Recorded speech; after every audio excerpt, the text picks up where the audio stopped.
ಎಲ್ಲರಿಗೂ ನಮಸ್ಕಾರ. ನಾನು ಸಂಪೂರ್ಣ ಹೆಗಡೆ, ಅಂತಾರಾಷ್ಟ್ರೀಯ ಥ್ರೋಬಾಲ್ ಸಂಸ್ಥೆಯಲ್ಲಿ ಸಹಕಾರ್ಯದರ್ಶಿಯಾಗಿ ಕೆಲಸ ಮಾಡ್ತಾ ಇದ್ದೀನಿ.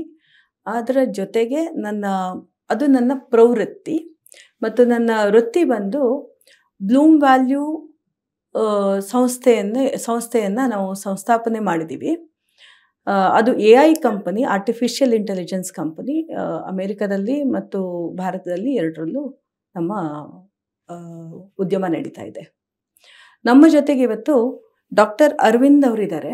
ಡಾಕ್ಟರ್ ಅರವಿಂದ್ ಕಂಚಿ ಅವರು ನೆಫ್ರಾಲಜಿಸ್ಟ್, ಕಿಡ್ನಿ ತಜ್ಞರು ಅಥವಾ ಮೂತ್ರಪಿಂಡ ತಜ್ಞರು. ಜೊತೆಗೆ ಮೂತ್ರಪಿಂಡ ಕಸಿಯನ್ನು ಮಾಡಿದಂಥ ಒಂದು ಸಂದರ್ಭದಲ್ಲಿ ಅದನ್ನು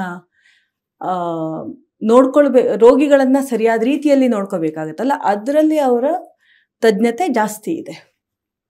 ನಮಸ್ಕಾರ ಸಂಪೂರ್ಣ ಅವರೇ, ಹೇಳಿ ಏನು ಸಮಾಚಾರ? ಈ ಥ್ರೋಬಾಲ್ ಬಗ್ಗೆ ನನಗೆ ಭಾಳ ವಿಷಯಗಳು ನಿಮ್ಮಿಂದ ಗೊತ್ತಾಗಿದೆ. ಹೇಳಿ ಏನು ಸಮಾಚಾರ ಇದ್ರ ಬಗ್ಗೆ? ಡಾಕ್ಟರ್ ಅರವಿಂದ್ ಅವರೇ, ನಾವು ಈಗ ಒಂದು 4-5 ವರ್ಷದಿಂದ ಜೊತೆಗೆ ಕೆಲಸ ಮಾಡ್ತಾ ಇದ್ದೀವಿ. ಈಗೊಂದು 2020ರ ಹೊಸ್ತಿಲಲ್ಲಿ ನಾವು ಬ್ಲೂಮ್ ವ್ಯಾಲ್ಯೂ ಸಂಸ್ಥೆಯನ್ನು ಪ್ರಾರಂಭ ಮಾಡಿದಾಗ ನೀವು ನಮ್ಮ ಹತ್ರ ಬಂದು ನಮ್ಮ ಕಿಡ್ನಿ ಪೇಷಂಟ್ಸ್ ಇದ್ದಾರೆ, ಆಲ್ ಓವರ್ ಇಂಡಿಯಾ, ದೇಶದ ಎಲ್ಲ ಭಾಗಗಳಲ್ಲಿ ಇದ್ದಾರೆ. ಅವ್ರದ್ದೊಂದು ಸರ್ವೆ ಮಾಡಬೇಕು. ಸರ್ವೆ ಮಾಡಿ ಅವ್ರಿಗೆ ಏನು ಅನ್ನಿಸ್ತಾ ಇದೆ, ಕಿಡ್ನಿ ಡಯಾಲಿಸಿಸನ್ನು ಮಾಡಿಸ್ಕೊಳ್ತಾ ಇರುವಂಥ ಒಂದು ಪೇಷಂಟ್ಸ್ಗಳಿಗೆ ಏನು ಅನ್ನಿಸ್ತಾ ಇದೆ, ಅವರು ಫಿಸಿಕಲಿ ಆ್ಯಕ್ಟಿವ್ ಇದ್ದಾರಾ ಅಥವಾ ಅವ್ರದ್ದು ತೊಂದರೆಗಳೇನಿದೆ, ಅದನ್ನೆಲ್ಲ ಸರ್ವೆ ಮಾಡಬೇಕು ಅಂತ ನಮ್ಮ ಹತ್ರ ಬಂದ್ರಿ. ನಮ್ಮದು AI ಕಂಪ್ನಿ ಆಗಿದ್ದರಿಂದ ನಾವು ನಿಮಗೆ ಸಹಾಯ ಮಾಡಿದ್ವಿ. ಅದು ಯಾತಕ್ಕಾಗಿ ನೀವು ಸರ್ವೆ ಮಾಡಿದ್ರಿ ಅನ್ನೋದ್ರ ಬಗ್ಗೆ ಒಂದ್ಸಲ ಹೇಳ್ಬೋದಾ? ಸೊ ಸಂಪೂರ್ಣ ಅವರೇ, ಈ ಕಿಡ್ನಿ ಡಯಾಲಿಸಿಸ್ ಪೇಷಂಟ್ಸ್ ಹೇಗೆ ಅಂದರೆ, ಅವರು ಒಂಥರ ಡಯಾಲಿಸಿಸ್ ಮಾಡ್ತಾ ಭಾಳ ವೀಕ್ನೆಸ್, ಟಯರ್ಡ್ನೆಸ್ ಅನ್ನೋ ಒಂದು ತೊಂದರೆಗಳನ್ನು ಜಾಸ್ತಿ ಅನುಭವಿಸ್ತಾರೆ. ಜೊತೆಗೆ ನಾವು ಪೇಷಂಟ್ಗಳಿಗೆ ವ್ಯಾಯಾಮ ಮಾಡಿ ಅಂತ ಹೇಳಿದಾಗ ಕೆಲವೊಮ್ಮೆ ಅವರು ಮಾಡ್ತಾರೆ, ಕೆಲವೊಮ್ಮೆ ವ್ಯಾಯಾಮ ಮಾಡೋದು ಅವರಿಗೆ ಒಂದು ಎಕ್ಸರ್ಸೈಸ್ ಅಂತ ಅನಿಸುತ್ತೆ ಹೊರತು ಅದು ಒಂದು ಆಟ ಅಲ್ಲ. ಸೊ ಆ ಲೆವೆಲಲ್ಲಿ ಅವರು ಆ ಎಕ್ಸರ್ಸೈಸ್ ಮಾಡೋದೇ ಇಲ್ಲ. ಆ ಎಕ್ಸಸೈಸ್ ಅಥವಾ ವ್ಯಾಯಾಮ ಮಾಡದೇ ಇದ್ದರೆ ಅದರದ್ದು ಒಂದು ಬೆನಿಫಿಟ್ ಅವರ ದೇಹಕ್ಕೆ ಬರೋದಿಲ್ಲ. ಒಂಥರ ಆದ ಕಾರಣ ಬೇರೆ ಏನಾದ್ರು ಮಾಡ್ಬೋದಾ ಅಂತ ನೀವು ಬಂದು ನನ್ನ ಕೇಳಿದಾಗ, ಎಸ್ಪೆಷಲಿ ಥ್ರೋಬಾಲ್ ತಂದಾಗ ನನ್ನ ಕೈಯಲ್ಲಿ ಕೊಟ್ಟಾಗ ಅವಾಗ ಅನ್ನಿಸ್ತು ನನಗೆ, ಯಾಕೆ ಈ ಥರ ಒಂದು ಆಟದ ಪ್ರಕಾರ ಇದು ವ್ಯಾಯಾಮ ಮಾಡಿದ್ರೆ ಪೇಷಂಟ್ಗಳಿಗೆ ಸ್ವಲ್ಪ ಉತ್ತಮವಾಗಿ ಎಕ್ಸಸೈಸ್ ಮಾಡ್ತಕ್ಕಂಥ ಒಂದು ಮನಸ್ಸು ಬರ್ಬೋದು. ಯಾಕೆಂದರೆ ಎಕ್ಸರ್ಸೈಸ್ ಅಂತ ಒಂದು ಹೇಳಿದ್ರೇ ಅದು ಒಂಥರ ಒಂದು ನಮ್ಗೆ ಯಾಕೋ ಅದು ಆ ವಾರ್ತೆನೇ ಅಷ್ಟು ಇಷ್ಟ ಆಗಲ್ಲ ನಮಗೆ. ಈ ಪೇಷಂಟ್ಗಳಿಗೆ ಮಾತ್ರ ಅಲ್ಲ, ನಮ್ಮ ಇಂಡಿಯಾ ದೇಶದಲ್ಲಿರೋರಿಗೆ ಎಲ್ರಿಗೂ ಅಷ್ಟೇ. ಜಾಸ್ತಿ ಎಕ್ಸಸೈಸ್ ಮಾಡೋರು ಅಷ್ಟಿಲ್ಲ. ನಾವು ಹೋಗಿ ಕೆಲಸ ಮಾಡ್ತೀವಿ, ವಾಪಸ್ ಬರ್ತೀವಿ, ಸುಸ್ತಾಗತ್ತೆ, ಊಟ ಮಾಡ್ತೀವಿ, ಫೋನು ಅಥವಾ TV ಹಿಡ್ತೀವಿ, ಅಲ್ಲಿ ಕತೆ ಮುಗೀತು. ಸೊ ಆ ಲೆವೆಲಲ್ಲಿ ಎಕ್ಸಸೈಸ್ ಮಾಡಬೇಕು ಅಂದರೆ ನಮಗೆ ಒಂದು ವಿಲ್ ಪವರ್, ಒಂದು ಮನಸ್ಸಲ್ಲಿ ಒಂದು ನಿಶ್ಚಯ ಮಾಡಿ, ಇದು ಮಾಡಬೇಕಾ, ಜಿಮ್ಮಿಗೆ ಹೋಗಬೇಕಾ, ಟ್ರೆಡ್ಮಿಲ್ಗೆ ಹೋಗಿ ಅದರ ಮೇಲೆ ಎಕ್ಸಸೈಸ್ ಮಾಡಬೇಕಾ ಇಲ್ವಾ ಅನಿಸುತ್ತೆ. ಆದರೆ ಈ ಥರ ಆಟ, ಈ ಥ್ರೋಬಾಲ್ ಅಂತ ನೀವು ನನ್ನ ಕೈಯಲ್ಲಿ ತಂದು ಕೊಟ್ಟಾಗ ನಂಗೆ ಅನ್ನಿಸ್ತು, ಇದ್ರ ಬಗ್ಗೆ ಯಾಕೆ ಒಂದು ಎಕ್ಸ್ಪೆರಿಮೆಂಟ್ ಅಂತ ಮಾಡಿ ಪೇಷಂಟ್ಗಳಿಗೆ ಒಳ್ಳೇದಾಗುತ್ತಾ ಇಲ್ಲೋ ಅಂತ ನೋಡೋಣ ಅಂತ ಅಂದ್ಕೊಂಡು, ಆದ ಕಾರಣ ನೀವು ಬ್ಯಾಂಗ್ಳೂರು ಹಾಸ್ಪಿಟ್ಲಿಗೆ ಬಂದು ನನ್ನ ಮೀಟ್ ಮಾಡಿದಾಗ ಈ ಪೇಷಂಟ್ಗಳಿಗೆ ಈ ಬಾಲ್ ಕೊಟ್ಟು, ಅದು ಆವಾಗ ಕೋವಿಡ್ ಇತ್ತು, ನಿಮಗೆ ಜ್ಞಾಪಕ ಇದ್ದರೆ, ನಮಗೆ ಪೇಷಂಟ್ಗಳಿಗೆ ಬರೋದೇ ಕಷ್ಟ, ಬಂದು ಈ ಟ್ರೀಟ್ಮೆಂಟ್ ಕೊಟ್ಟು ಮನೆಗೆ ಹೋಗ್ತಾ ಇದ್ರೆ ಹೊರತು ಬೇರೆ ಏನೂ ಮಾಡೋಕ್ಕಾಗ್ತಾ ಇರಲಿಲ್ಲ ಅವ್ರಿಗೆ. ಆನ್ಲೈನ್ ನಿಮ್ಮ ಇಂಟರ್ನ್ಯಾಷನಲ್ ಥ್ರೋಬಾಲ್ ಫೆಡರೇಷನ್ನ ಕಾರ್ಯಕರ್ತರು ಆನ್ಲೈನ್ ಅವ್ರಿಗೆ ಟ್ರೈನಿಂಗ್ ಕೊಟ್ಟು, ಥ್ರೂ ಲೆಟಸ್ಸೇ ವಿಡಿಯೋ ಕನ್ಸಲ್ಟೇಷನ್ ಥರ ಟ್ರೈನಿಂಗ್ ಕೊಟ್ಟು ನೀವು ಎಕ್ಸಸೈಸ್ ಮಾಡಿಸಿದ್ರಿ. ಭಾಳ ಒಳ್ಳೆಯದು. ಯಾಕೆಂದರೆ ಅಲ್ಲಿ ನಮಗೇನು ಗೊತ್ತಾಯಿತು ಅಂದರೆ, ಈ ಪೇಷಂಟ್ಗಳಿಗೆ ಯಾರೆಲ್ಲ ಈ ಥ್ರೋಬಾಲ್ ಹಿಡಿದು ಎಕ್ಸಸೈಸ್ ಮಾಡೋಕ್ಕೆ ಶುರು ಮಾಡಿದ್ರು ಅವ್ರಿಗೊಂದು ಆ ಮನಸ್ತಾಪ ಇತ್ತು, ಈ ಎಕ್ಸಸೈಸ್ ಅನ್ನೋದೇ ಒಂದು ಕೆಟ್ಟ ಒಂದು ಪ್ರಯೋಗ. ಆದರೆ ಈ ಥ್ರೋಬಾಲ್ ಅನ್ನೋದು ಒಂಥರ ಅವ್ರ ಮನಸ್ಸಲ್ಲಿ, ಇದೊಂದು ಆಟದ ಥರ ಇದೆಯಲ್ಲ, ಇದನ್ನು ಪ್ರಯೋಗ ಮಾಡಿ ಯಾಕೆ ಮಾಡಬಾರ್ದು ಅಂತ ಒಳ್ಳೆಯ ಒಂದು ರೀತಿಯಲ್ಲಿ ಸುಮಾರು 6 ಅಥವಾ 8 ಜನ ಮಂದಿ ಈ ಆನ್ಲೈನ್ ಟ್ರೈನಿಂಗ್ ಕೊಟ್ಟು ನಾವು ಶುರು ಮಾಡಿದಾಗ ಸುಮಾರು ಒಳ್ಳೆಯ ಒಂದು ಅಭಿಪ್ರಾಯ ಬಂತು ಈ ಎಕ್ಸಸೈಸ್ಗೆ. ಸೊ ನಿಮಗೆ ನಾನು ಧನ್ಯವಾದ ಹೇಳಬೇಕಿದ್ರ ಬಗ್ಗೆ. ನಿಮಗೆ ನಾನು ಧನ್ಯವಾದ ಹೇಳಬೇಕು ಈ ವಿಚಾರದಲ್ಲಿ. ನನಗೆ ಒಂದು ಕುತೂಹಲ, ಅಂದರೆ ನಾನು ಡಾಕ್ಟರ್ ಅಲ್ಲ, ಈ ಡಯಾಲಿಸಿಸ್ ಅಂದರೆ ಏನು, ಮತ್ತು ಡಯಾಲಿಸಿಸ್ ಮಾಡಿಸ್ಕೊಳ್ಳೋರು ಯಾಕೆ ಎಕ್ಸಸೈಸ್ ಮಾಡಲೇಬೇಕು? ನಾವು ಎಲ್ಲರಿಗೂ ದಿನ ಎಕ್ಸಸೈಸ್ ಮಾಡಿ ಅಂತ ಹೇಳಬಹುದು, ಆದ್ರೆ ಮಾಡಲೇಬೇಕಾದ ಅನಿವಾರ್ಯತೆ ಇರಲ್ಲ. ಆದ್ರೆ ಇವರಿಗೆ ಏನಾದ್ರು ಅನಿವಾರ್ಯತೆ ಇರುತ್ತಾ ಅಂತ ನನಗೆ ಗೊತ್ತು. ಸೊ ಈ ಡಯಾಲಿಸಿಸ್ ಪೇಷಂಟ್ಗಳು ಅಂದರೆ ಅವ್ರಿಗೆಲ್ಲ ಕ್ರಾನಿಕ್ ಕಿಡ್ನಿ ಡಿಸೀಸ್ ಅಥವಾ ದೀರ್ಘಕಾಲದ ಕಿಡ್ನಿ ವೈಫಲ್ಯತೆ ಇರುತ್ತೆ. ಹೀಗಿದ್ದಾಗ ಅವ್ರಿಗೆ ರಕ್ತ ಒತ್ತಡ ಅಥವಾ ಸಕ್ಕರೆ ಕಾಯಿಲೆ ಈ ತೊಂದರೆಗಳು ಇರುತ್ತೆ. ಹೀಗಿದ್ದಾಗ ಅವರ ದೇಹದಲ್ಲಿ ವೀಕ್ನೆಸ್ ಅಥವಾ ಮಾಂಸಖಂಡ ಅಥವಾ ನರಗಳ ವೀಕ್ನೆಸ್ ಬಹಳ ಜಾಸ್ತಿ ಇರುತ್ತೆ. ಊಟ ಮಾಡೋಕ್ಕೆ ಸೇರದೇ ಇರುತ್ತೆ. ಒಂಥರ ಮನಸ್ಸಿನಲ್ಲೇ ಅವರಿಗೆ ಒಂದು ಅಭಿಪ್ರಾಯ, ನಾನು ಒಂಥರ ರೋಗಿ ಆಗೋಗಿದ್ದೀನಿ, ಕಾಯಿಲೆ ಇದು ಗುಣಪಡಿಸುವಂಥ ಕಾಯಿಲೆ ಅಲ್ಲ, ಇದು ಒಂಥರ ಡಯಾಲಿಸಿಸ್ ಮಾಡ್ತಾನೆ ಇರಬೇಕು ಜೀವನ ಪೂರ. ಅದಕ್ಕೆ ಗುಣಪಡಿಸೋದು ಅಂದರೆ ಕಿಡ್ನಿ ಟ್ರಾನ್ಸ್ಪ್ಲಾಂಟ್ ಮಾಡ್ಬೋದು. ಅದು ಬಿಟ್ಟರೆ ಡಯಾಲಿಸಿಸ್ಸಲ್ಲೇ ಸಾಕ್ತಿರೋ ಒಂದು ನೆಲೆಮೆ ಅವರಿಗೆಲ್ಲ ಒಂಥರ ಮನಸ್ತಾಪ, ನಂಗೆ ಏನು ಮಾಡೋಕ್ಕಿಚ್ಛೆ ಇಲ್ಲ, ನಂಗೆ ಊಟ ಮಾಡೋಕ್ಕಿಚ್ಛೆ ಇಲ್ಲ, ಆ ಥರ ಒಂದು ಮನಸ್ತಾಪ ಇದ್ದಾಗ ಭಾಳ ಕಷ್ಟ. ಸೊ ಆದ ಕಾರಣ ಅದನ್ನು ಚೇಂಜ್ ಮಾಡಿ ಒಂದು ವಿಪರೀತ ಎಲ್ಲಿ ವ್ಯಾಯಾಮ ಮಾಡೋಕ್ಕೆ ಅವರು ಒಪ್ಪಿದ್ರೆ ಅಂಥವ್ರಿಗೆ ನಾವು ಸ್ವಲ್ಪ ಆ ವ್ಯಾಯಾಮದಿಂದಾನೆ, ಈಗಾಗಲೇ ನಾನು ಹೇಳಿದೆ, ಆ ವ್ಯಾಯಾಮದಿಂದ ಎಷ್ಟು ಒಳ್ಳೆಯದಾಗತ್ತೆ, ಮಾಂಸಖಂಡ ಬೆಳೆಯುತ್ತೆ, ನರಗಳಿಗೆ ಶಕ್ತಿ, ದೇಹಕ್ಕೆ ಶಕ್ತಿ, ಒಂದು ಓವರಾಲ್ ಕಾನ್ಫಿಡೆನ್ಸ್ ಅಂತ ಹೇಳ್ತೀವಿ ಪೇಷಂಟ್ಗೆ ಅದು, ಮತ್ತು ಇಂಟ್ರ್ಯಾಕ್ಷನ್ ಬೇರೆಯವ್ರ ಜೊತೆ ಒಂಥರ ಒಟ್ಟು ಕೂಡೋದು, ಥ್ರೋಬಾಲ್ ಬೇರೆಯವ್ರ ಜೊತೆ ಆಟ ಆಡೋದು, ಮತ್ತು ಕಾಗ್ನಿಷನ್ ಅಂದರೆ ಕೆಲವರಿಗೆಲ್ಲ ಒಂಥರ ಮೆಂಟಲ್ ತೊಂದರೆ ಜಾಸ್ತಿ ಆಗ್ತಾ ಇರುತ್ತೆ. ಅದರಿಂದ ಹೊರಗೆ ಬಂದು ಮನಸ್ಸಿನ ಅರಿವು ಅದೆಲ್ಲ ಜಾಸ್ತಿಯಾಗಿ ಒಂಥರ ಒಂದು ಒಳ್ಳೆಯದಾಗೋ ಒಂದು ಪರಿಣಾಮ ನಾವು ನೋಡಿದ್ದೀವಿ. ಸೊ ಆದ ಕಾರಣ ನನ್ನ ಪ್ರಕಾರ ಈ ವ್ಯಾಯಾಮ ಮಾಡೋದು ಬಹಳ ಮುಖ್ಯ. ಎಸ್ಪೆಷಲಿ ಕಿಡ್ನಿ ಪೇಷಂಟ್ಗಳಿಗೆ ಯಾರು ಡಯಾಲಿಸಿಸ್ ಮಾಡ್ತಾ ಇದ್ದಾರೆ ಅಂಥವ್ರ ವೀಕ್ನೆಸ್ ಮತ್ತು ಒಂದು ಸುಸ್ತು, ಒಂದು ಮನಸ್ತಾಪ ಕಮ್ಮಿ ಮಾಡೋಕ್ಕೆ ಯಾವುದೇ ಥರ ವ್ಯಾಯಾಮ ಒಳ್ಳೆಯದು. ಯಾವುದೇ ಥರ ವ್ಯಾಯಾಮ ಮಾಡದೇ ಇದ್ದಲ್ಲಿ ಈ ಥ್ರೋಬಾಲ್ ಆಟ ಆಡಿ ವ್ಯಾಯಾಮ ಮಾಡಿದ್ರೆ ಅದು ಒಳ್ಳೆಯದು ಅಂತ ನಮಗೆ ಗೊತ್ತಾಗಿದೆ. ನನ್ನ ಪ್ರಶ್ನೆ ಇಲ್ಲಿ ಏನಂತಂದರೆ, ಅಕಸ್ಮಾತ್ ಇವರು ವ್ಯಾಯಾಮ ಮಾಡೇ ಇಲ್ಲ ಅಂತಿಟ್ಕೊಳ್ಳೋಣ, ಕಿಡ್ನಿ ಡಯಾಲಿಸಿಸ್ ಪೇಷಂಟ್ಸ್. ಈಗ ಸಾಮಾನ್ಯವಾಗಿರುವಂಥ ಬಹಳಷ್ಟು ಜನ ಇವತ್ತು ವ್ಯಾಯಾಮ ಮಾಡೋದಿಲ್ಲ, ಆದರೆ ನಾರ್ಮಲ್ ಆಗಿರ್ತಾರೋ, ಅವ್ರಿಗೇನು ಪ್ರಾಬ್ಲಮ್ ಆಗಲ್ಲ.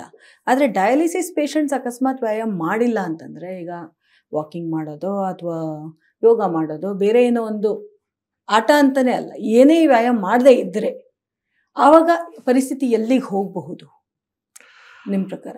ನೀವು ನಮ್ಮ ಡಯಾಲಿಸಿಸ್ ಯೂನಿಟ್ಗೆ ಬಂದು ಒಂದು ದಿನ 2 ದಿನ ಕೂತ್ಕೊಂಡ್ರೆ ನೀವು ನೋಡ್ತೀರಾ, ಸುಮಾರು ಒಂದು 100 ಜನ ಪೇಷಂಟ್ ಇದ್ದರೆ ಅದರಲ್ಲಿ 20-30 ಜನ ವೀಲ್ ಚೇರಲ್ಲಿ ಬರ್ಬೋದು, ವಾಕರ್ ಹಿಡ್ಕೊಂಬರ್ಬೋದು.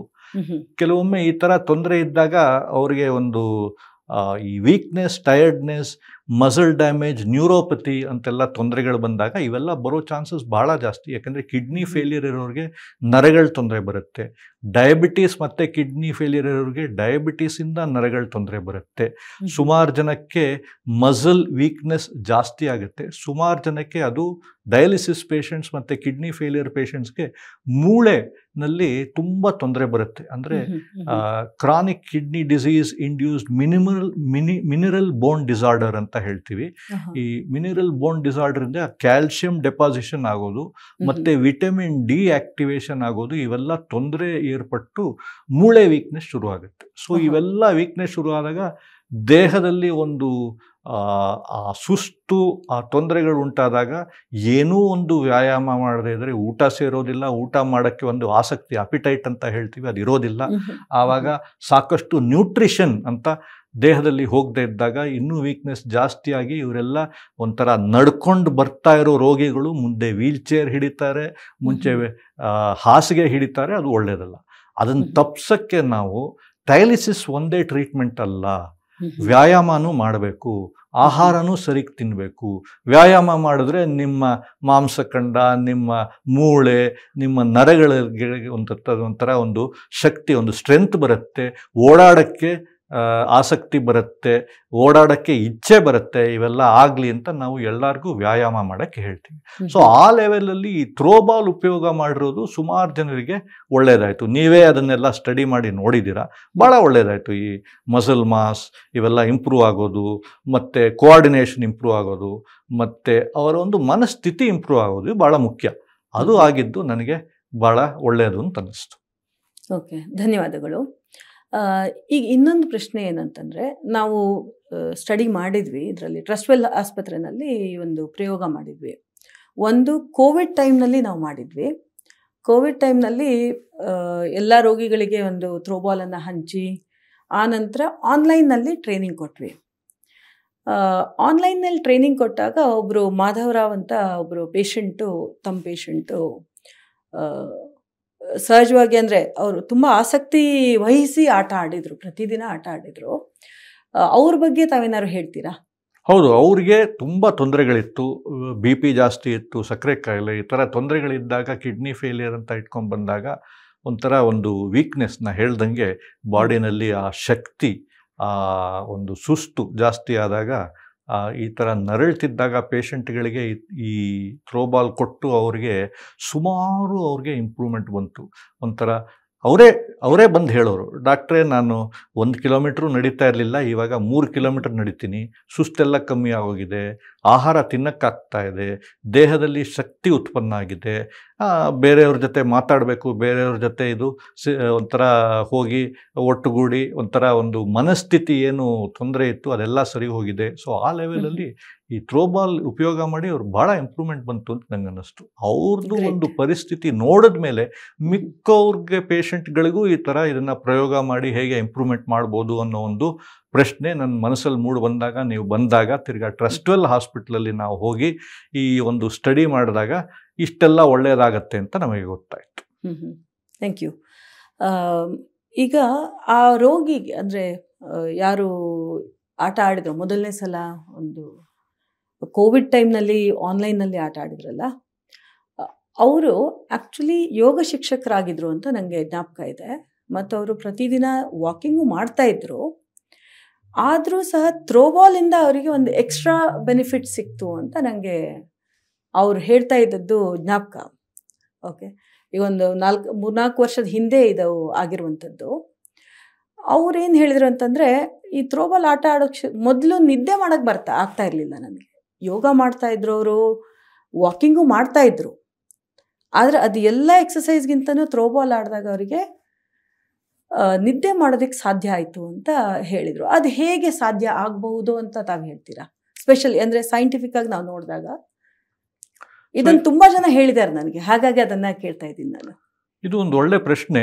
ನೀವು ನೋಡಿದ್ರೆ ಈ ಪೇಷಂಟ್ಗಳೆಲ್ಲ ಒಂಥರ ಏನೇ ಒಂದು ತೊಂದರೆ ಇರಲಿ, ಅವರ ಮನಸ್ಥಿತಿ ಹೇಗಿರುತ್ತೆ ಅಂದರೆ, ನಾವು ಡಯಾಲಿಸಿಸ್ ಮಾಡ್ತೀವಿ, ಕೆಲಸನೂ ಮಾಡ್ತಾ ಇರಲ್ಲ. ಸುಮಾರು ನಮ್ಮ ಡಯಾಲಿಸಿಸ್ ಪೇಷಂಟ್ಗಳಿಗೆ ಒಂದು 100 ಜನ ಪೇಷಂಟ್ ಇದ್ದರೆ ಅದರಲ್ಲಿ ಒಂದು 60-70 ಜನ ಕೆಲಸ ಮಾಡೋಕ್ಕೂ ಆಸಕ್ತಿ ಇರಲ್ಲ, 30-40 ಜನ ಅವ್ರವ್ರ ಕೆಲಸ ಮುಂದುವರಿಸ್ತಾರೆ. ಸೊ ಕೆಲಸನೂ ಮಾಡದೇ ಇರೋರು ಇವರೆಲ್ಲ ಡಯಾಲಿಸಿಸ್ ಮಾಡಿ ಮನೆಗೆ ಹೋಗಿ ಒಂಥರ ನಿದ್ದೆ ಮಾಡೋದು, TV ನೋಡೋದು. ನಾ ಈಗಾಗಲೇ ಹೇಳ್ದಂಗೆ ಜಾಸ್ತಿ ವ್ಯಾಯಾಮ ಮಾಡಲ್ಲ. ಈ ಥರ ಏನಾದರೂ ಒಂದು ವ್ಯಾಯಾಮ ಜೊತೆಗೆ ಈ ಥ್ರೋಬಾಲ್ ಅಂತ ಯೂಸ್ ಮಾಡೋಕ್ಕೆ ಶುರು ಮಾಡಿದ್ರೆ ಒಂದು ಆ್ಯಕ್ಟಿವಿಟಿ ಅಂತ ಮನಸ್ಸಲ್ಲಿ ಒಂದು ಉತ್ಪನ್ನ ಆಗುತ್ತೆ, ಎಲ್ಲಿ ಮನಸ್ಥಿತಿ ಇಂಪ್ರೂವ್ ಆಗುತ್ತೆ. ಆ್ಯಕ್ಟಿವಿಟಿ ಮಾಡಿದಾಗ ನಿಮ್ಮ ಮಸಲ್ಸ್, ನರ್ವ್ಸ್ ಎಲ್ಲ ಒಂದು ರೀತಿಯಲ್ಲಿ ಉಪಯೋಗ ಆದಂತಂಗೆ. ಅಂದರೆ ಒಂದು ಥರ ಒಂದು ಎಕ್ಸಸೈಸ್ ಮಾಡಿದಾಗ ಈ ಮಸಲ್ ಆ್ಯಕ್ಟಿವಿಟಿ, ನರ್ವ್ ಆ್ಯಕ್ಟಿವಿಟಿ ಜಾಸ್ತಿ ಆದಾಗ ಬಾಡಿಗೆ ಏನು ಬೇಕು, ನಮ್ಮ ಒಂದು ಮನುಷ್ಯರ ಒಂದು ಲೆವೆಲಲ್ಲಿ ನಾವೇನು ಮಾಡ್ತೀವಿ, ಸುಮಾರು ದಿನದಲ್ಲಿ ನಾವು ಕೆಲಸ ಮಾಡ್ತೀವಿ, ರಾತ್ರಿ ಹೋಗಿ ಮಲಗ್ತೀವಿ. ಈ ಡಯಾಲಿಸಿಸ್ ಪೇಷಂಟ್ಗಳು ಏನು ಮಾಡ್ತಾರೆ ಅಂದರೆ, ಅವ್ರು ಯಾವಾಗಲೂ ಬೆಡ್ಡಲ್ಲೇ ಇದ್ದರೆ ಆಗಾಗ ನಿದ್ದೆ ಮಾಡ್ತಾರೆ. ಬೆಳಗ್ಗೆ ಹೊತ್ತು ಬೆಡ್ಡಲ್ಲಿದ್ದರೆ, ಮಧ್ಯಾಹ್ನದ ಹೊತ್ತು ಬೆಡ್ಡಲ್ಲಿದ್ದರೆ ಅಲ್ಲಲ್ಲೇ ನಿದ್ದೆ ಬರುತ್ತೆ. ಸೊ ಆ ನಿದ್ದೆ ಬಂದಾಗ ರಾತ್ರಿ ನಿದ್ದೆ ಕೆಡುತ್ತೆ. ಸೊ ಇದು ಸ್ಲೀಪ್ ಸೈಕಲ್ ರಿವರ್ಸಲ್ ಅಂತ ಹೇಳ್ತೀವಿ. ಇದು ಬಹಳ ಕಾಮನ್ ಈ ನಮ್ಮ ಕಿಡ್ನಿ ಪೇಷಂಟ್ಗಳಿಗೆ. ಅದನ್ನು ತಪ್ಪಿಸೋಕ್ಕೆ ಡೇ ಟೈಮ್ ಆ್ಯಕ್ಟಿವಿಟಿ ಅಂತ ಹೇಳ್ತೀವಿ. ಆ day time activity plus exercise, ವ್ಯಾಯಾಮ ಮಾಡಿದ್ರೆ ಭಾಳ ಒಳ್ಳೆಯದು. ಮಾಡೋದಿಲ್ಲ, ಈ ಥ್ರೋಬಾಲ್ ಉಪಯೋಗದಿಂದ ಮಾಡೋಕ್ಕೆ ಶುರು ಮಾಡಿದಾಗ ಅವರಿಗೆಲ್ಲ ಆ ಡೇ ಟೈಮ್ ಆ್ಯಕ್ಟಿವಿಟಿ ಹೆಚ್ಚಾದಾಗ ನೈಟ್ ಟೈಮ್ ನಾವೆಲ್ಲ ಮನೆಗೆ ಬಂದಾಗ ಸುಸ್ತಾಗುತ್ತೆ, ನಿದ್ದೆ ಮಾಡ್ತಕ್ಕಂಥ ಒಂದು ಪರಿಸ್ಥಿತಿ. ಅದಕ್ಕೆ ಸ್ಲೀಪ್ ಸೈಕಲ್ ರಿವರ್ಸಲ್ನ ವಾಪಸ್ ರಿವರ್ಸ್ ಮಾಡಿ ನೈಟ್ ಟೈಮ್ ಸ್ಲೀಪ್ ಹೆಚ್ಚಾಗತ್ತೆ ಅಂತ ನಾನು ಅಂದ್ಕೊಂಡಿದ್ದೀನಿ. ಬಹುಶಃ ಆ ಕಾರಣ ಇರ್ಬೋದು ಈ ಸ್ಲೀಪ್ ಇಂಪ್ರೂವ್ಮೆಂಟ್ ಆಗಿದ್ದು ಇವರಿಗೆಲ್ಲ. ಧನ್ಯವಾದಗಳು. ಇನ್ನೊಂದು ಅದಕ್ಕೆ ಸಂಬಂಧಪಟ್ಟಂಗೆ ನನಗೆ ಅನಿಸಿದ್ದು ಏನಂತಂದರೆ, ಈಗ ಬಾಲ್ ಇರುತ್ತಲ್ಲ, ಬಾಲ್ನಲ್ಲಿ ಆಕ್ಯುಪ್ರೆಷರ್ ಆಗೋದ್ರಿಂದಾಗಿ ಇದು ಒಳಗಡೆ ರಕ್ತ ಪರಿಚಲನೆಯನ್ನು ಭಾಳ ಇಂಪ್ರೂವ್ ಮಾಡ್ತಾ ಹೋಗುತ್ತಲ್ಲ. ಹಾಗೆಯೇ ಮೆದುಳಿಗೂ ಸಹ ರಕ್ತ ಪರಿಚಲನೆಯನ್ನು ಜಾಸ್ತಿ ಮಾಡ್ತಾ ಹೋಗುತ್ತೆ. ಕೇವಲ ಒಂದು ಪೇಷಂಟ್ ಅಥವಾ ಇಬ್ಬರು ಪೇಷಂಟು ಅಂತಲ್ಲ, ನಾವು 60ರಿಂದ 70 ವರ್ಷದ ನಂತರ ಸಾಮಾನ್ಯ ಹೆಚ್ಚಿನ ಜನ ನಿದ್ದೆನೇ ಬರಲ್ಲ, ರಾತ್ರಿ ನಿದ್ದೆ ಬರಲ್ಲ ಅಂತ ತುಂಬ ಹೇಳೋದನ್ನು ಕೇಳಿದ್ವಿ. ಅವ್ರಿಗೆ ಆಟ ಆಡಿಸಿದಾಗ ಅವರು ಈಗ ನಂಗೆ ನಿದ್ದೆ ಬರ್ತಾ ಇದೆ, ಒಂದು ವಾರದಲ್ಲೇ ಬದಲಾವಣೆ ಕಾಣಿಸ್ತಾ ಇತ್ತು ಅವರಿಗೆ. ಒಂದೇ ವಾರದಲ್ಲಿ ನಾನು ನಾರ್ಮಲಾಗಿ ಬೇರೆ ಎಲ್ಲನೂ ಮಾಡ್ತೀನಿ, ನಾನು ವಾಕಿಂಗು ಹೋಗ್ತೀನಿ, ಬೇರೆ ಎಲ್ಲ ಕೆಲಸ ಮಾಡ್ತೀನಿ, ನಾನು ಯೋಗ ಮಾಡ್ತೀನಿ, ಎಕ್ಸಸೈಸ್ ಮಾಡ್ತೀನಿ ಅಂತ ಹೇಳೋರನ್ನೇ ನಾನು ಉದಾಹರಣೆ ತೊಗೊಂಡು ನೋಡಿದಾಗ್ಲೂ ಅವರು ಥ್ರೋಬಾಲ್ ಹಿಡಿದ ತಕ್ಷಣ ಒಂದು ವಾರದೊಳಗಡೆ ವಾಪಸ್ ನನ್ನ ಹತ್ರ ಬಂದು ಈಗ ನನಗೆ ನಿದ್ದೆ ಬರ್ತಾ ಇದೆ, ಮೊದಲೇ ನಿದ್ದೆ ಬರ್ತಾ ಇರಲಿಲ್ಲ ಅಂತ ಹೇಳಿದ್ದಾರೆ. ಇದು ನಿಜ ಇರ್ಬೋದಾ? ಅಂದರೆ ರಕ್ತ ಪರಿಚಲನೆ ಜಾಸ್ತಿ ಆಗೋದ್ರಿಂದಾಗಿ ಅವರಿಗೆ ನಿದ್ದೆ ಬರ್ಬೋದಾ ಅನ್ನೋದು ಪ್ರಶ್ನೆ. ಬಹುಶಃ ಇದ್ರ ಬಗ್ಗೆ ನಾನು ಇನ್ನೂ ಒಂದು ಸ್ಟಡಿ ಮಾಡಬೇಕೇ ಹೊರತು ತಕ್ಷಣಕ್ಕೆ ಇದ್ರ ಬಗ್ಗೆ ಜಾಸ್ತಿ ಮಾಹಿತಿ ಕೊಡೋಕ್ಕಾಗಲ್ಲ. ಆದರೆ ಈ ಥರ ಈ ಓಡಾಟ ಅಥವಾ ಮಸಲ್ ಆಕ್ಟಿವಿಟಿ ಇದ್ದಾಗ ಜೊತೆಗೆ ನನ್ನ ಪ್ರಕಾರ ಬಹಳ ಮುಖ್ಯವಾಗಿರೋದು ಮನಸ್ಸು. ಈ ಮನಸ್ತಾಪ ಇದ್ದವ್ರಿಗೆ, ಯೋಚನೆಗಳಿದ್ದವ್ರಿಗೆ ನಿದ್ದೆ ಬರೋದು ಕಮ್ಮಿ. ಈ ಮನಸ್ತಾಪ ಯೋಚನೆಗಳು ಕಮ್ಮಿ ಆದರೆ ಆವಾಗ ಈ ಬಹುಶಃ ಥ್ರೋಬಾಲಿಂದ ಅವರು ಬೇರೆ ಜನರನ್ನು ಮೀಟ್ ಮಾಡಿದ್ದಾರೆ. ಮುಕ್ಕಾಲು ಪಾಲು ಇದು ಹೊಸ ಆ್ಯಕ್ಟಿವಿಟಿ ಅನ್ನೋದು ಒಂದು ಮನಸ್ಸಲ್ಲಿ ಒಂದು ಸ್ಪಾರ್ಕ್ ಥರ ಕೊಟ್ಟಿದೆ. ಇದೇನೋ ಹೊಸದಾಗಿದೆಯಲ್ಲ, ಇದರಲ್ಲಿ ನನಗೆ ಒಳ್ಳೇದಾಗತ್ತೋ ಏನೋ ಅನ್ನೋ ಯೋಚನೆಯಲ್ಲಿ ಅವ್ರಿಗೆ ನಿದ್ದೆ ಜಾಸ್ತಿ ಬರ್ಬೋದೋ ಏನೋ ಅಂತ ಅನಿಸುತ್ತೆ. ಇನ್ನೂ ನನ್ನ ಪ್ರಕಾರ ಇನ್ನೂ ಸ್ವಲ್ಪ ಸ್ಟಡಿ ಮಾಡಿ ನಾವು ಹೇಗೆ ಎಂತ ಅಂತ ಹೇಳಬೇಕೇ ಹೊರತು ತಕ್ಷಣಕ್ಕೆ ಹೌದು ಇದರಿಂದಾನೇ ಅಂತ ನಂಗೆ ಹೇಳೋಕ್ಕಾಗಲ್ಲ. ಬಟ್ ಬಹುಶಃ ಮನಸ್ತಾಪಗಳು ಕಮ್ಮಿ ಆದರೆ ಈ ನಿದ್ದೆ ಜಾಸ್ತಿ ಬರ್ತಕ್ಕಂಥದ್ದು ಅಂತ ನಂಗೆ ಅನಿಸುತ್ತೆ. ಧನ್ಯವಾದ. ಇದು ಅದು ಒಂದು ವಿಚಾರ.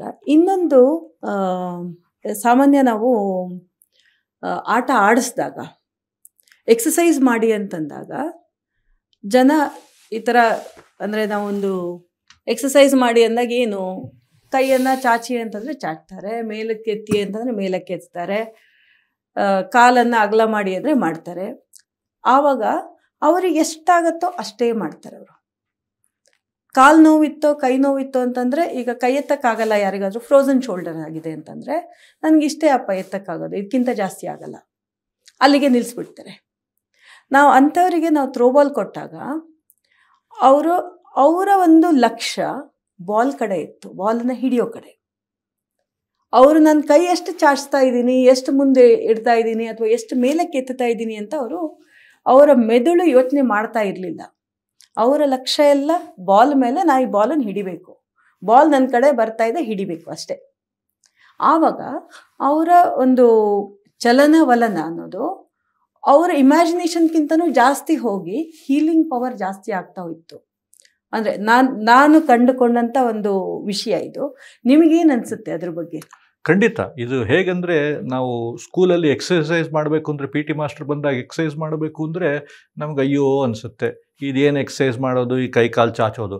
ಆದರೆ ಅದೇ ಪಿ ಟಿ ಮಾಸ್ಟರ್ ಹೋಗಿ ಕ್ರಿಕೆಟ್ ಆಡಿ, ಫುಟ್ಬಾಲ್ ಆಡಿ, ಗೋಲಿ ಆಡಿ, ಗಿಲಿ ದಂಡು ಆಡಿ ಅಂದರೆ ಆಹಾ, ನಮಗೊಂದು ಆಶ್ಚರ್ಯ, ಇವ್ರು ಹಿಂಗೆ ಬಿಟ್ಟಿದಾರಲ್ಲ ಅಂತ. ಅದು ಒಂದು ಮನಸ್ಸಲ್ಲಿ ನಾ ಹೇಳ್ದಂಗೆ ಸ್ಪಾರ್ಕ್ ಉತ್ಪನ್ನ ಆಗುತ್ತೆ. ಎಲ್ಲಿ ನಾವು ಬೇರೆ ಏನೋ ಆಟ ಆಡೋಣ, ಅದು ಬೋರ್ ಇಲ್ಲ ನಮಗೆ, ಎಕ್ಸಸೈಸ್ ಮಾಡೋದು ಬೋರ್. ಸೊ ಆ ಥರ ಈ ಥ್ರೋಬಾಲ್ ಕೂಡ ಒಂಥರ ಒಂದು game, even though it is exercise, ಅದು ಒಂದು ಆಟ ಅಂತ ನೋಡಿದಾಗ, ಆಟದ ಒಂದು ವಿಚಾರದಲ್ಲಿ ನೋಡಿದಾಗ ಆವಾಗ ಆ ಇನ್ಹಿಬಿಷನ್ಸ್ ಅಂತ ಏನು ಹೇಳ್ತೀವಿ, ಈ ಥರ ಮೂವ್ಮೆಂಟ್ ಮಾಡೋದು, ಕೈ ಚಾಚೋದು, ಕಾಲು ಚಾಚೋದು, ಅದ್ರ ಬಗ್ಗೆ ನಮಗೆ ಆಟದಲ್ಲಿ ಮಾಡ್ತಕ್ಕಂಥದ್ದು ಒಂದು ಬೇರೆ, ವ್ಯಾಯಾಮ ಅಥವಾ ಎಕ್ಸಸೈಸಲ್ಲಿ ಮಾಡ್ತಕ್ಕಂಥದ್ದೊಂದು ಬೇರೆ.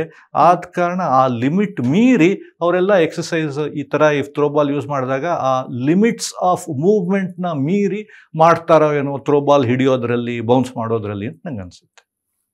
ಓಕೆ, ಧನ್ಯವಾದಗಳು. ಇನ್ನೊಂದು, ನಾನು ನಮ್ಮಮ್ಮನ ವಿಚಾರ ತರ್ತಾ ಇದ್ದೀನಿ ಇಲ್ಲಿ. ನಮ್ಮಮ್ಮನಿಗೆ ಈಗೊಂದು 5 ವರ್ಷಕ್ಕಿಂತ ಹಿಂದೆ ಅವರಿಗೆ ಸ್ವಲ್ಪ ಈ ಬಹುಮೂತ್ರ ಸಮಸ್ಯೆ ಇತ್ತು. ಅಂದರೆ ಪದೇ ಪದೇ ಹೋಗಬೇಕು ಅಂತ ಅನಿಸುವಂಥದ್ದು. ಏನು ಮಾಡಲಿ ಅಂತ ಯೋಚನೆ ಮಾಡ್ತಾಯಿದ್ರು. ಅವರು ಆಯುರ್ವೇದದ ಒಂದು ನೆಲನೆಲ್ಲಿ ಅಂತ, ಭೂಮ್ಯಾಲಕ ಅಂತ ಕರೀತಾರೆ, ಅದನ್ನು ತಗೊಳ್ತಾ ಇದ್ರು. ಅದರಿಂದ ಸ್ವಲ್ಪ ಕಂಟ್ರೋಲ್ನಲ್ಲಿತ್ತು, ಆದರೆ ಸಂಪೂರ್ಣವಾಗಿ ಅಲ್ಲ. ಆ ಸಂದರ್ಭದಲ್ಲಿ ನಾನು ಅಮ್ಮನ ಹತ್ರ, ಅಮ್ಮ ನೀನು ಥ್ರೋಬಾಲ್ ಆಡೋದ್ರಿಂದ ನಿಮ್ಗೆ ಉಪಯೋಗ ಆಗಬಹುದು ಅಂತ ನನಗೆ ಕಲ್ಪನೆ ಇರಲಿಲ್ಲ ಅವಾಗ. ಬಾಲನ್ನು ಕೊಟ್ಬಿಟ್ಟು ಬಂದಿದ್ದೆ.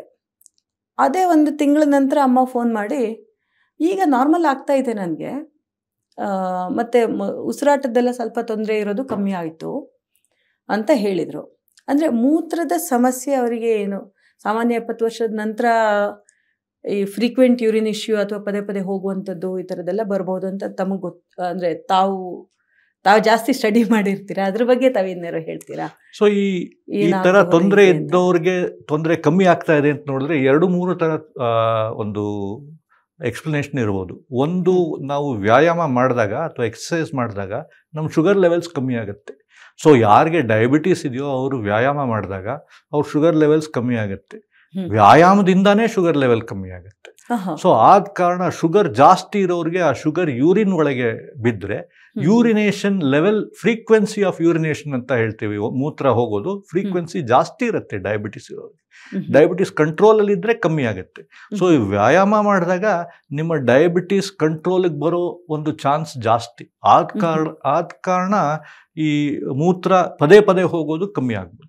ಎರಡನೇದು, ಎಕ್ಸಸೈಸ್ ಮಾಡಿದಾಗ ನಿಮಗೆ ಈ ಮಸಲ್ ಪವರ್ ಅಂದರೆ ಪೆಲ್ವಿಕ್ ಫ್ಲೋರ್ ಅಂತ ಹೇಳ್ತೀವಿ, ಎಲ್ಲಿ ಹೊರಗೆ ಬರೋ ಜಾಗದಲ್ಲಿ ಆ ಪೆಲ್ವಿಕ್ ಫ್ಲೋರ್ ಮಸಲ್ ವೀಕ್ನೆಸ್ ಏನಿರುತ್ತೆ ಸುಮಾರು ಜನರಿಗೆ, ಸುಮಾರು ಡಯಾಬಿಟಿಸ್ ಇರೋ ಪೇಷಂಟ್ಗಳಿಗೆ, ಸುಮಾರು ಪೇಷಂಟ್ ವಿತ್ ಯೂರಿನ್ ಪ್ರಾಬ್ಲಮ್ಸ್ ಇಂಥವ್ರಿಗೆಲ್ಲ ಈ ಪೆಲ್ವಿಕ್ ಫ್ಲೋರ್ ಮಸಲ್ ವೀಕ್ನೆಸ್ ಇದ್ದಾಗ ಈ ಓಡಾಡೋದು ಈ ಥರ ಮಾಡಿದಾಗ ಮತ್ತು ಈ ಥ್ರೋಬಾಲ್ ಹಿಡಿತ ಸ್ಟ್ರೆಚಿಂಗ್ ಎಕ್ಸಸೈಸಸ್ ಮಾಡಿದಾಗ ಅವ್ರಿಗೆ ಈ pelvic floor muscle tightness improve ಆದಾಗ ಆವಾಗ ತಿರ್ಗಾ ಈ ಯೂರಿನೇಷನ್ ಪ್ರಾಬ್ಲಮ್ಸ್ ಕಮ್ಮಿ ಆಗ್ತಕ್ಕಂಥದ್ದು. ಅದಕ್ಕೆ ನಾವು ಆ್ಯಕ್ಚುಲಿ ಕೆಗೆಲ್ಸ್ ಎಕ್ಸಸೈಸಸ್ ಅಂತ ಹೇಳ್ಕೊಡ್ತೀವಿ, ಇಲ್ಲಿ ಪೆಲ್ವಿಕ್ ಫ್ಲೋರ್ ಮಸಲ್ ಟೈಟ್ನಿಂಗ್ ಮಾಡಿದಾಗ ಈ ಯೂರಿನೇಷನ್ ತೊಂದರೆಗಳು ಕಮ್ಮಿ ಆಗಲಿ ಅಂತ.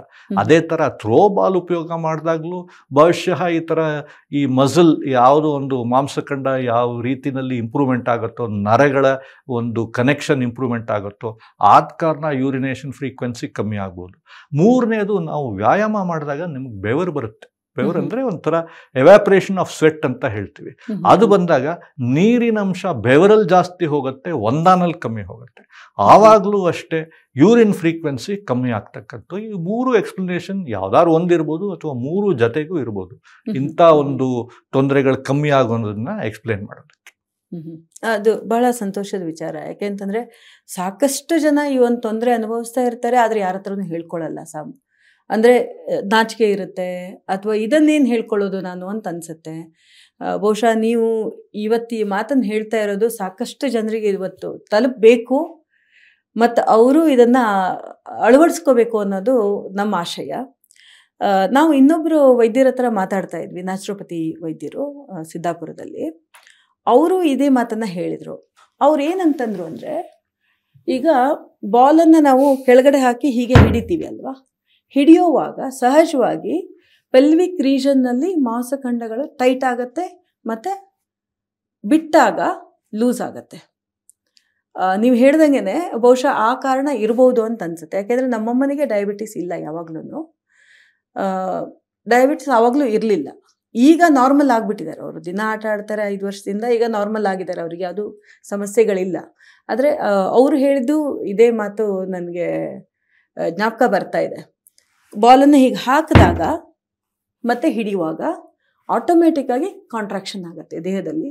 ಬೇರೆ ಬೇರೆ ಮಾಂಸಖಂಡಗಳು ಟೈಟ್ ಆಗೋದು, ಲೂಸ್ ಆಗೋದು, ಟೈಟ್ ಆಗೋದು, ಲೂಸ್ ಆಗೋದು ಆಗುತ್ತೆ. ಅದರಿಂದಾಗಿ ಇಂಪ್ರೂವ್ ಆಗಿರ್ಬೋದು ಅಂತ ಅವರು ಹೇಳಿದರು. ಖಂಡಿತ ಇದು ಒಂದು ಸ್ಯಾಟಿಸ್ಫ್ಯಾಕ್ಟರಿ ಎಕ್ಸ್ಪ್ಲನೇಷನ್ ಅಂತ ಹೇಳ್ತೀನಿ. ಬೇರೆ ಕಾರಣಗಳು ಇರ್ಬೋದು, but this is one of the reasons ಅಂತ ನಾನು ಅನ್ಕೊಂಡಿದ್ದೀನಿ.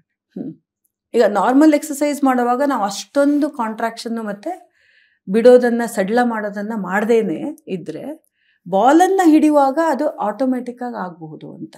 ಖಂಡಿತ. ಜೊತೆಗೆ ಯಾರ್ಯಾರು ಎಕ್ಸಸೈಸ್ ಅಥವಾ ವ್ಯಾಯಾಮ ಮಾಡೋದಿಲ್ವೋ ಈ ಥರ ಆಟದ ಎಕ್ಸಸೈಸ್ ಮೂಲಕ ಎಕ್ಸಸೈಸ್ ಮಾಡಿದ್ರೆ ಖಂಡಿತ ಅವ್ರಿಗೆ ಈ ಒಂದು ಬೆನಿಫಿಟ್ ಬರುತ್ತೆ ಅಂತ ನಂಗೆ ಅನಿಸುತ್ತೆ. ಆಮೇಲೆ ಇನ್ನೊಬ್ಬ ರೋಗಿ ತಮಗೆ ಗೊತ್ತಿರೋರೇನೆ 90 ವರ್ಷ ಆಗಿತ್ತು ಅವರಿಗೆ ಕಿಡ್ನಿ ಸಮಸ್ಯೆಗಳಿತ್ತು. ಆರೋಗ್ಯವಾಗೇ ಇದ್ದರು ಮೊದಲೆಲ್ಲ, ಆದರೆ ಕಳೆದ ಒಂದು 6 ತಿಂಗಳಿಂದ ಅವರಿಗೆ ಸ್ವಲ್ಪ ಈ ಕಿಡ್ನಿ ಸಮಸ್ಯೆಗಳೆಲ್ಲ ಬಂದಾಗ ಅವರು, ನನಗೆ ಸ್ಟಿಫ್ನೆಸ್ ಇದೆ ಬಾಡಿನಲ್ಲಿ, ಅಂದರೆ ಸರಿಯಾಗಿ ಓಡಾಡೋಕ್ಕಾಗ್ತಾ ಇಲ್ಲ, ನಡ್ಕೊಂಡು ಹೋಗೋಕ್ಕಾಗ್ತಾ ಇಲ್ಲ, ಕಷ್ಟ ಆಗ್ತಾ ಇದೆ ಅಂತ ಹೇಳಿದರು ಅವರು. ಅವರಿಗೆ ನಾವು ಥ್ರೋಬಾಲ್ ಆಡಿಸಿದ್ವಿ. ಆಡಿಸಿದಾಗ ಅವರು ಈಗ ಸ್ವಲ್ಪ ಸಡ್ಲ ಅನ್ನಿಸ್ತಾ ಇದೆ. ಇದನ್ನು ನಿಮ್ಮ ಕಿಡ್ನಿ ಪೇಷಂಟ್ಸ್ಗಳು ನಮಗೆ ಅದೇ ಥರನೇ ಹೇಳಿದರು. ಬಾಡಿ ಸ್ವಲ್ಪ ಲೂಸ್ ಅನ್ನಿಸ್ತಾ ಇದೆ, ನನಗೆ ಫ್ರೀ ಅನ್ನಿಸ್ತಾ ಇದೆ, ಇಲ್ಲಾಂದರೆ ನಡ್ಕೊಂಡು ಹೋಗುವಾಗಲೇ ಸ್ವಲ್ಪ ಕಷ್ಟ ಆಗಿರೋದು ನನಗೆ ಅಂತ ಹೇಳ್ತಾ ಇದ್ರು. ಅದನ್ನು ನೀವು ಯಾವ ಥರ ಎಕ್ಸ್ಪ್ಲೇನ್ ಮಾಡ್ತೀರಾ ಸೈಂಟಿಫಿಕ್ ಆಗಿ? ತಿರ್ಗಾ ಇದು ವ್ಯಾಯಾಮ ಮಾಡಿದಾಗ ಎಷ್ಟೋ ಒಂದು ಒಳ್ಳೇದಾಗತ್ತೆ ದೇಹಕ್ಕೆ. ಮಸಲ್ ಸ್ಟ್ರೆಂತ್ ಅಥವಾ ಮಾಂಸಖಂಡದ ಒಂದು ಪವರ್ ಇಂಪ್ರೂವ್ಮೆಂಟ್ ಆಗುತ್ತೆ. ಜೊತೆಗೆ ಕೋಆರ್ಡಿನೇಷನ್, ಇದು ಬಹಳ ಮುಖ್ಯ. ಈ ವಯಸ್ಸಾಗ್ತಿದ್ದಂಗೆ ಕೋಆರ್ಡಿನೇಷನ್, ನಾವು ನಡೀತಿದ್ದಾಗ ಸ್ವಲ್ಪ ಬ್ಯಾಲೆನ್ಸ್ ತಪ್ಪೋದು, ಮತ್ತು ಕೆಲವ್ರಿಗೆ ಸ್ಟ್ರೋಕ್ ಹೊಡೆದಿರುತ್ತೆ, ವೀಕ್ನೆಸ್ ಆಗೋದು, ಕೆಲವರಿಗೆ ನರಗಳ ತೊಂದರೆ ಅಂದರೆ ನ್ಯೂರೋಪತಿ, ಎಲ್ಲಿ ನರ ಸಪ್ಲೈ ಇರುತ್ತೋ ಅಲ್ಲಿ ಫೀಲಿಂಗ್ಸ್ ಇರೋದಿಲ್ಲ. ಅಂದರೆ ಫುಟ್ ಅಥವಾ ಕಾಲಲ್ಲಿ ಆ ಒಂದು ನರಗಳ ಒಂದು ಫೀಲಿಂಗ್ ಬ್ರೈನ್ ತಾಕದೇ ಇದ್ದರೆ ಅದು ಎಲ್ಲಿ ಪೊಸಿಷನ್ನಲ್ಲಿದೆ ಅಂತ ಅವ್ರಿಗೆ ಗೊತ್ತಾಗಲ್ಲ. ಇವೆಲ್ಲ ಈ ನರಗಳ ಒಂದು ಕ್ಷಮತೆ, ಒಂದು ಪವರ್ ಇಂಪ್ರೂವ್ ಆದಾಗ, ಮಾಂಸಖಂಡದ ಪವರ್ ಇಂಪ್ರೂವ್ ಆದಾಗ, ಬೋನ್ ಸ್ಟ್ರಕ್ಚರ್ ಭಾಳ ಮುಖ್ಯ. ಅಂದರೆ ಮೂಳೆ, ತಿರ್ಗಾ ವಯಸ್ಸಾಗ್ತಿದ್ದಂಗೆ ಆಸ್ಟಿಯೋಪೋರೋಸಿಸ್ ಅಂತ ಒಂದು ತೊಂದರೆ ಬರುತ್ತೆ, ಮೂಳೆ ವೀಕ್ನೆಸ್, ಇವೆಲ್ಲ ಇಂಪ್ರೂವ್ ಮಾಡೋಕ್ಕೆ ವ್ಯಾಯಾಮನೇ ಒಳ್ಳೆಯದು. ಆದ ಕಾರಣ ಈ ಥ್ರೋಬಾಲ್ ಯೂಸ್ ಮಾಡಿ ವ್ಯಾಯಾಮ ಮಾಡಿದಾಗ ಇವೆಲ್ಲ ಮೂಳೆ, ಮಾಂಸ, ನರಗಳ ಒಂದು ಕೋಆರ್ಡಿನೇಷನ್ ಇಂಪ್ರೂವ್ಮೆಂಟ್ ಆದಾಗ ಖಂಡಿತ ಆ ಫ್ರೀನೆಸ್, ನಡೆಯೋದ್ರಲ್ಲಿ ನನಗೆ ಒಂದು ಕಾನ್ಫಿಡೆನ್ಸ್ ಬಂದಿದೆ, ನಡೆಯೋಕ್ಕಾಗ್ತಾ ಇದೆ, ಬ್ಯಾಲೆನ್ಸ್ ತಪ್ತಾ ಇಲ್ಲ ಅನ್ನೋದು ಅದು ಒಂದು ಒಳ್ಳೆಯ ವಿಷಯ ಅಂತ ಹೇಳ್ಕೊಂಡು. ಧನ್ಯವಾದಗಳು. ಇನ್ನೊಂದು ಪ್ರಶ್ನೆ ಅಂತಂದರೆ, ನಾವು ಟ್ರಸ್ಟ್ವೆಲ್ ಹಾಸ್ಪಿಟ್ಲಲ್ಲಿ ಈ ಒಂದು ಕಿಡ್ನಿ ಡಯಾಲಿಸಿಸ್ ಪೇಷಂಟ್ಸ್ಗೆ ಥ್ರೋಬಾಲ್ ಆಡಿಸಿದ್ವಲ್ಲ, ಅದರ ಒಂದು ರಿಸಲ್ಟ್ ನೋಡಿದಾಗ, ಫಲಿತಾಂಶ ನೋಡಿದಾಗ, ಡಾಕ್ಟರ್ ಕೃತಿಕಾ ಅಂತ ನಿಮ್ಮ ಜೊತೆ ಅವರು ಕೆಲಸ ಮಾಡ್ತಾ ಇದ್ರಲ್ಲ, ಅವರು ಫಲಿತಾಂಶ ನೋಡಿದ್ರು. ಅಂದರೆ ಬಾಡಿ ಕಂಪೋಸಿಷನ್ನು, ನಾವು ಅದರಲ್ಲಿ ಫ್ಯಾಟ್ ಕಂಟೆಂಟ್ ಎಷ್ಟು ಕಮ್ಮಿ ಆಗಿದೆ, ಜಾಸ್ತಿ ಆಗಿದೆ, ಲೀನ್ ಮಾಸ್ ಎಷ್ಟು ಜಾಸ್ತಿ ಆಗಿದೆ, ಕಮ್ಮಿ ಆಗಿದೆ, ಇದನ್ನೆಲ್ಲ ನಾವು ಒಂದು 8 ಕಂಪೋನೆಂಟನ್ನು, ದೇಹದಲ್ಲಿರುವಂಥದ್ದು, ನೀರಿನ ಪ್ರಮಾಣ ದೇಹದಲ್ಲಿ, ಅದನ್ನೆಲ್ಲ ನಾವು ಸ್ಟಡಿ ಮಾಡಿದಾಗ ಮೊದಲನೇದಾಗಿ ನೀರಿನ ಅಂಶ ಕಡಿಮೆ ಆಗ್ತಾ ಬಂತು ಡಯಾಲಿಸಿಸ್ ಪೇಷಂಟ್ಸಲ್ಲಿ. ಮೊದಲಿನಗಿಂತನೂ ಅದರಲ್ಲಿ ನೀರಿನ ಅಂಶ ಕಡಿಮೆ ಆಗ್ತಾ ಬಂತು. ಒಂದೊಂದೇ ಅಂಶ ಕೇಳ್ತೀನಿ ನಾನು ಇದರಲ್ಲಿ. ನೀರಿನ ಅಂಶ ಕಡಿಮೆ ಆಗೋದು ಒಳ್ಳೆಯದಾ, ಜಾಸ್ತಿ ಆಗೋದು ಒಳ್ಳೆಯದಾ? ಆ ಸಂದರ್ಭದಲ್ಲಿ 65-67% ಇರುವಂಥದ್ದು 62, 61 ಅಥವಾ 59 ಆ ಥರ ಒಂದು ಪರ್ಸೆಂಟಿಗೆ ಕಮ್ಮಿ ಆಯ್ತದು. ಅದು ಯಾವ ಥರ ನೀವು ಅದನ್ನು ಅರ್ಥೈಸ್ತೀರಾ? ಅದು ಒಳ್ಳೆಯದೇ. ಯಾಕೆಂದರೆ ನಮ್ಮ ಡಯಾಲಿಸಿಸ್ ಪೇಷಂಟ್ಗಳೆಲ್ಲ ತೊಂದರೆ ಏನು ಅಂದರೆ ಅವ್ರಿಗೆ ಮೂತ್ರ ಜಾಸ್ತಿ ಬರೋದಿಲ್ಲ. ಆದ ಕಾರಣ ಕಿಡ್ನಿ ಫೇಲಿಯರ್ ಇರೋರಿಗೆ, ಮೂತ್ರ ಬರದೇ ಇರೋರಿಗೆ ನಾವು ಡಯಾಲಿಸಿಸ್ ಮಾಡಿ ಆ ನೀರಿನ ಅಂಶ ಹೊರಗೆ ತೆಗೆಯೋ ಒಂದು ಪ್ರಯತ್ನ ಮಾಡ್ತೀವಿ.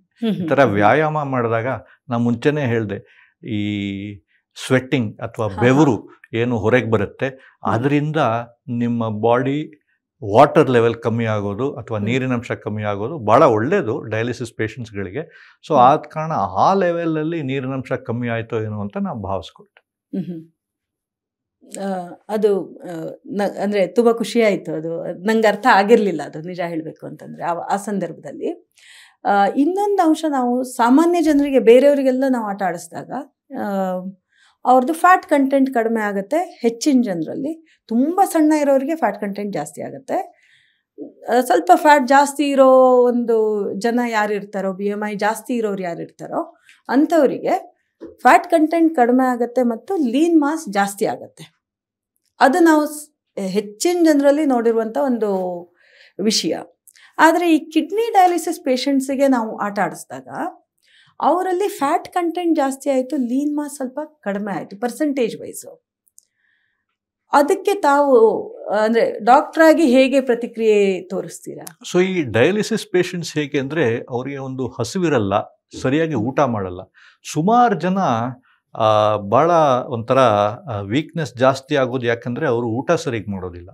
ಆ ಲೆವೆಲಲ್ಲಿ ಯಾರು ಸ್ವಲ್ಪ ದಪ್ಪನೇ ಇರ್ತಾರೋ, ಚೆನ್ನಾಗಿ ಊಟ ಮಾಡ್ತಾ ಇರ್ತಾರೋ ಅವ್ರಿಗೆ ಲಾಂಜೆವಿಟಿ ಅಂದರೆ ಡಯಾಲಿಸಿಸಲ್ಲಿ ಜಾಸ್ತಿ ದಿನ ಬದುಕೋದು, ಇದೆಲ್ಲ ನಾವಾಗಲೇ ನಮ್ಮ ಮೆಡಿಕಲ್ ಸ್ಟಡೀಸಲ್ಲಿ ಗುರ್ತು ಮಾಡಿದ್ದೀವಿ.